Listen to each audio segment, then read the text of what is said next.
far can we get if we sail a little bit high? Parisians remained largely unfazed Friday as the Seine River continued to rise and approach peak levels. The Paris region has been deeply affected by the floods that hit the country over the past week, but in the capital city, it was business as usual for the most part. The Seine will hit its peak soon, but without surpassing record levels, according to Vigicruise, the body in charge of monitoring flood levels. The Seine reached 5.60 meters, more than 18 feet Friday morning at the Austerlitz Bridge in eastern Paris.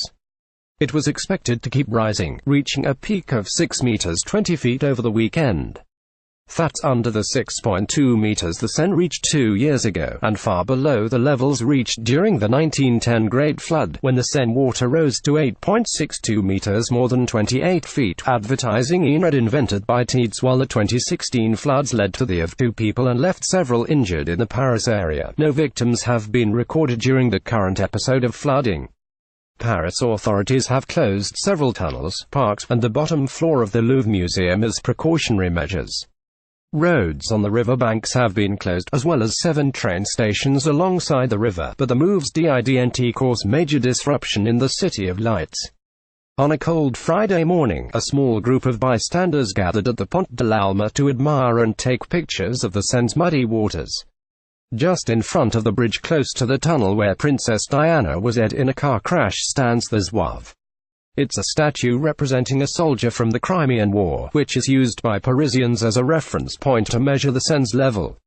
By midday Friday, the Zouave had water up to its thighs. "I'm here to take pictures and souvenirs," said Marc Bernard, a 59-year-old man who was born in Paris and witnessed several other floods. "I wouldn't say it's spectacular, but it's a special atmosphere. It's nice to watch the waters running faster." Only a few Paris residents have been forced to leave their homes on the Seine River banks. The manager of a building on the right bank in the west of the French capital said he had the ground floor windows boarded up after residents lost most of their belongings in the 2016 floods. The first residents left 3 days ago and yesterday or the day before. "Everybody was gone here," said João de Macedo. "They put everything up on concrete blocks." De Macedo said he had noticed the water was also making its way into the building through the cellar's floor and was penetrating the walls. The situation is far more difficult outside Paris.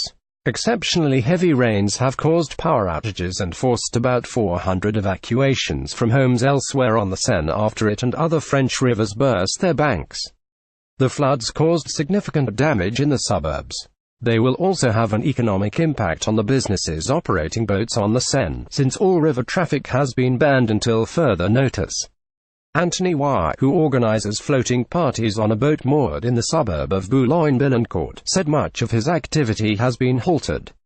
"Since the start of the year I have only been able to host just 2 events, instead of 10 normally," he said. The Organization for Economic Cooperation and Development said the 2016 floods in the Seine and Loire basins had a negative impact on the economy worth €1.42 billion, $1.8 billion.